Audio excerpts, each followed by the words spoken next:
एक बार फिर से हम आप सभी लोगों का अपने YouTube चैनल पर स्वागत करते हैं।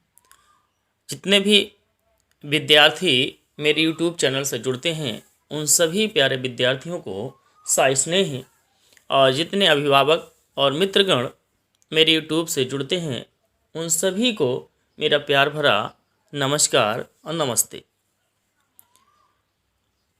हम लोग पढ़ चुके हैं आचार्य रामचंद्र शुक्ल जी के जीवन के विषय में, अच्छे तरीके से समझ चुके हैं। अब उस गद्य खंड में जो प्रश्न रहते हैं उन प्रश्नों को करना कैसा है, किस प्रकार से प्रश्न आते हैं और किस प्रकार से प्रश्नों का जवाब आपको देना होता है, उस विषय पर हम लोग चर्चा करना शुरू करते हैं। और चर्चा करने शुरू से पहले हम आप लोगों से एक निवेदन करना चाह रहे हैं कि यदि आप पहली बार हमारे YouTube चैनल से जुड़े हैं तो कृपया हमारी YouTube चैनल हिंदी बीट को सब्सक्राइब करिए और बेल आइकन को प्रेस कर दीजिए कि जैसे ही अगला वीडियो मिले तो बहुत ही जल्द शीघ्रता के साथ आपको उसका नोटिफिकेशन मिल जाए। इस प्लेटफॉर्म पर यूपी बोर्ड और सीबीएसई बोर्ड और जितने भी प्रतियोगी परीक्षाएं जिसमें हिंदी के प्रश्न पूछे जाते हैं उसकी तैयारी की जाती है, कराई जाती है। चलिए पाठ को शुरू करते हैं।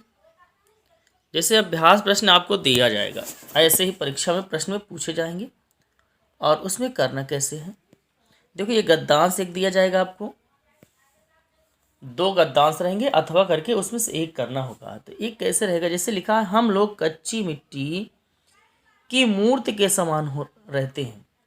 लेखक कहता है यानी रामचंद्र शुक्ल जी कहते हैं कि हमारा जो हृदय है, हमारा जो मन है, हमारा जो चित्त है, वो जिस प्रकार से मिट्टी होती है, कच्ची मिट्टी होती है, उसी के समान होता है।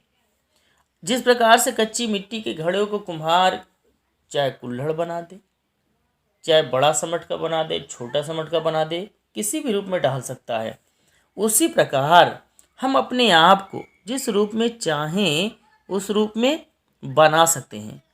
राक्षस भी बना सकते हैं, अर्थात राक्षस तो नहीं बनेंगे, लेकिन राक्षसों जैसी प्रवृत्ति, राक्षसों जैसा आचरण अगर हम अनैतिक लोगों का, बुरे लोगों का, कुमार्गी लोगों का, गलत लोग कार्य करने वालों का साथ करेंगे तो हमारा चित्त, हमारे जो आचरण होंगे, हमारा जो व्यवहार होगा वो भी राक्षसी प्रवृत्ति का होगा। और चाहे देवता, अगर आप अच्छे लोगों की संगत में रहेंगे तो आपका हृदय, आपके विचार, आपके मन, आपकी मनोदशा कैसे हो जाएगी, देवताओं के तुल्य हो जाएगी, अच्छी हो जाएगी, अच्छे अच्छे भाव निकलेंगे, अच्छी अच्छी विचारधाराएं निकलेंगी। आगे देखिए क्या है, ऐसे लोगों का साथ करना हमारे लिए बुरा है। कैसे लोगों का साथ करना बुरा है, लेखक आचार्य रामचंद्र शुक्ल जी बता रहे हैं कि हमें अधिक दृढ़ संकल्प के हैं। कौन से हैं, जो हमसे अधिक दृढ़ संकल्प के हैं, यानी ऐसे लोगों का भी हमें साथ नहीं करना चाहिए जो हमसे दृढ़ संकल्प वाले व्यक्ति हैं। क्यों क्यों नहीं करना चाहिए, आगे बता रहे हैं, क्योंकि हमें उनकी हर बात, प्रत्येक बात, चाहे सही बात हो, उचित बात हो, अनुचित बात हो, भली बात हो, बुरी बात हो, उसको स्वीकार करना पड़ेगा, बिना विरोध किए हुए मान लेना पड़ता है। पर ऐसे लोगों का साथ करना भी एकदम बुरा होता है। लेकिन और आगे लेखक बता रहे हैं रामचंद्र जी कि ऐसे लोगों का साथ भी नहीं करना चाहिए। किस प्रकार के लोगों का, जो हमारी बात को ऊपर रखते। हाँ, लेखक का कहना है कि ऐसे लोगों का भी साथ नहीं करना चाहिए जो हर बात पर, आपके मित्र ऐसे नहीं होने चाहिए, चाहे आप सही कर रहे हैं, चाहे आप गलत कर रहे हैं, यानी आप अनुचित कर रहे हैं या उचित कर रहे हैं, बुरा कर रहे हैं या भला कर रहे हैं, हर बात को मान ले, कोई ऐसा मित्र भी होना नहीं चाहिए। अधिकांश ऐसे ही हो रहा है, आप की बातों को उचित नहीं है फिर भी आपके मित्र, अरे बहुत अच्छा है, बहुत अच्छा है, ये बहुत अच्छा है, बहुत अच्छा है,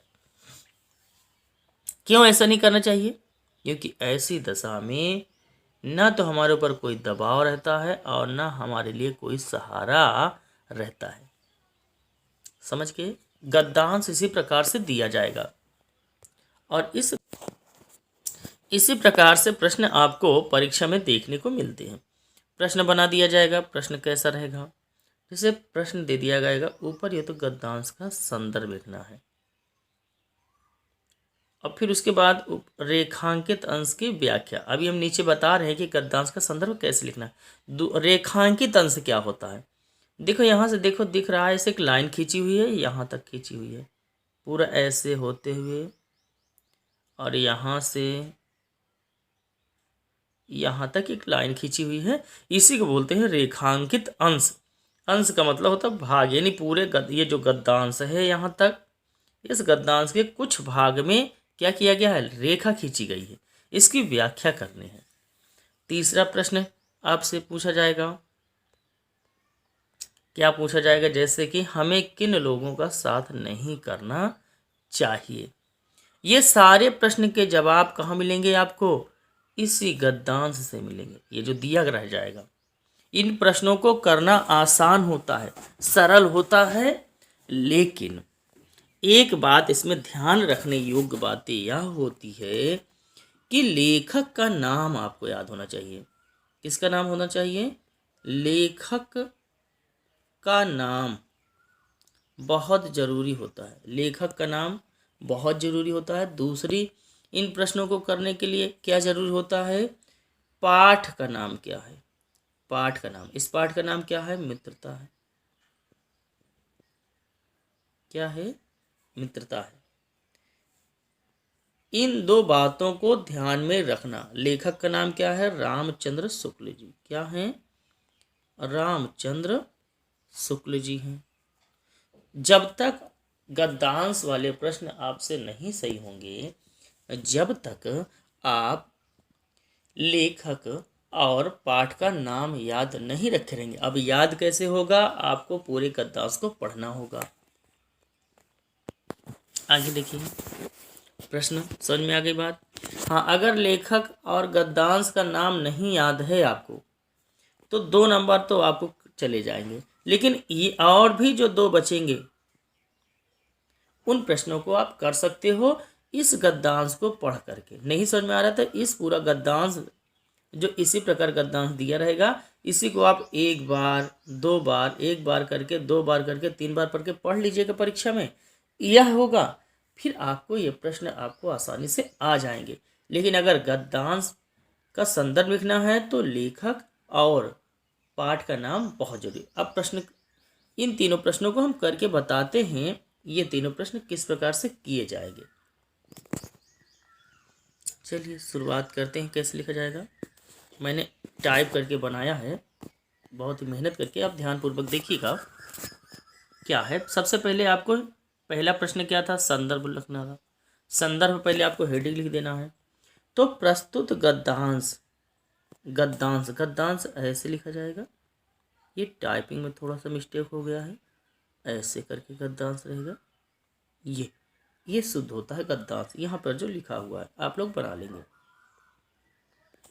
गद्यांश हमारी पाठ्य पुस्तक गद्य खंड, गद्य ये देखो जो लिखा है, ये भी गद्य ऐसे करके लिखा जाएगा।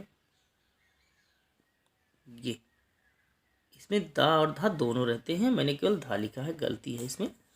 गद्य खंड के मित्रता। अब मित्रता जो पाठ लिखा गया है, ये मित्रता, इसको आप ब्लैक पेन से लिखेंगे। ये जो मित्रता है, ये मित्रता जो लिखा हुआ है यहाँ पर, ये तो इसमें इकहरा उद्धरण चिन्ह लगाएंगे, यानी ऐसे चिन्ह लगा देंगे। समझ गए बात को? यहाँ पर इकहरा उद्धरण चिन्ह लगा देंगे, मित्रता, और ब्लैक पेन से लिखेंगे। और परीक्षा में आपको ब्लैक और ब्लू पेन का ही प्रयोग करना रहता है। नामक पाठ से लिया गया है, जिसके लेखक आचार्य रामचंद्र शुक्ल हैं। जहाँ पर लेखक का नाम लिखा है वहाँ पर भी आप इकहरे उद्धरण चिन्ह का निशान लगाएंगे। जैसे लेखक, और इसको ब्लैक पेन से लिखेंगे, रामचंद्र जैसे लिखा है शुक्ल, तो इकहरा उद्धरण चिन्ह ऐसे लगा देते हैं, तो इसको बोलते हैं इकहरा उद्धरण चिन्ह। इकहरा उद्धरण चिन्ह में लेखक और पाठ का नाम होना चाहिए। समझ गए बात को? अब दूसरा प्रश्न उसमें था कि रेखांकित अंश की व्याख्या हमने बताया था, रेखांकित अंश की व्याख्या थी। तो हेडिंग आपको ऐसे डाल देना है, ये चिन्ह भी बना लेना है, आप ऐसे भी बना सकते हैं और ये ऐसे चिन्ह बना सकते हैं, इनका नाम होता है विवरण चिन्ह।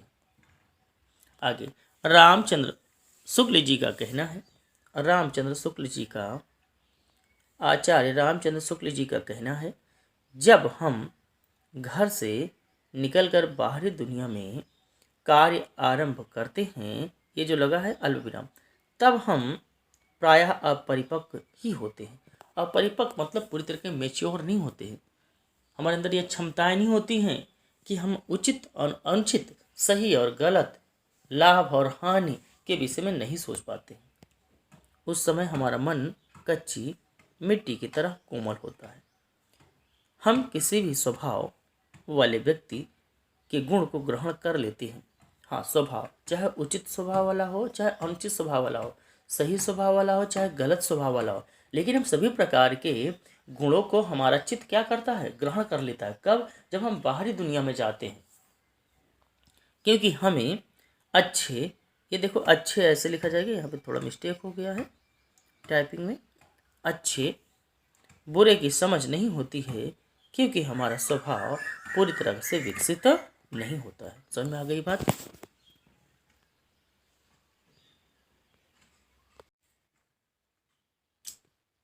अब तीसरा प्रश्न कैसे करना है, तीसरा प्रश्न भी बना था, क्या करना है, हमें ऐसे लोगों का साथ नहीं करना चाहिए। कैसे लोगों का?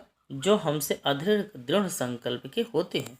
लेखक ने पूछा था प्रश्न कि हमें कैसे लोगों का साथ नहीं करना चाहिए, तो उत्तर आपको देना है कि हमें ऐसे लोगों का साथ नहीं करना चाहिए जो हमसे अधिक दृढ़ संकल्प के होते हैं, क्योंकि हमें उनकी प्रत्येक बात बिना विरोध के माननी पड़ती है। लेकिन उन लोगों से भी हमें सावधान रहना चाहिए जो हमेशा हमारी ही बात को ऊपर रखते हैं। अब उम्मीद है प्यारे बालक एवं बालिकाएं, जो छात्र हैं, उनको बात पूरी समझ में आ गई होगी। हमने आपको बता दिया, फिर से एक बार बता देते हैं। जब आप परीक्षा में लिखते हैं, जवाब देते हैं, तो पहले आपको संदर्भ लिखना है। पूछा गया था पहले प्रश्न में, गद्यांश जो है उसमें दिया गया है। फिर हमने बताया कि इसमें पाठ का नाम लिखना होता है और लेखक का नाम लिखना जरूरी होता है, तब आपको जाकर के 2 नंबर इसमें मिलते हैं। उसके बाद हेडिंग आती है, हमने बताया था रेखांकित अंश की व्याख्या। हेडिंग डालने के बाद ये चिन्ह लगा सकते हैं या तो ये चिन्ह ऐसे भी लगा सकते हैं। लेखक ने बताया था, ये पूरी बात हमने बता दी थी आपको। फिर तीसरा प्रश्न क्या है, तीसरे प्रश्न में कोई हेडिंग रहती है, नंबर जो है तीसरा आप डाल दीजिएगा। जो भी प्रश्न पूछा जाएगा उसका आप नंबर डाल दीजिए।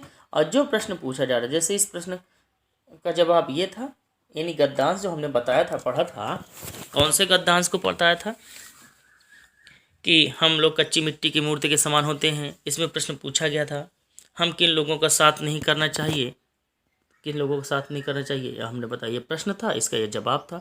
उम्मीद है आप बात समझ में आई होगी। अब बहुत ही जल्द इसके अगले गद्यांश को इसी पाठ में कैसे करना है अगले वीडियो के साथ मौजूद होंगे हम। तब तक के लिए सभी प्यारे विद्यार्थी को प्यार भरा सा स्नेह, और जितने भी मेरे साथीगण मेरे YouTube से जुड़े थे उनको सभी को मेरा प्यार भरा नमस्कार।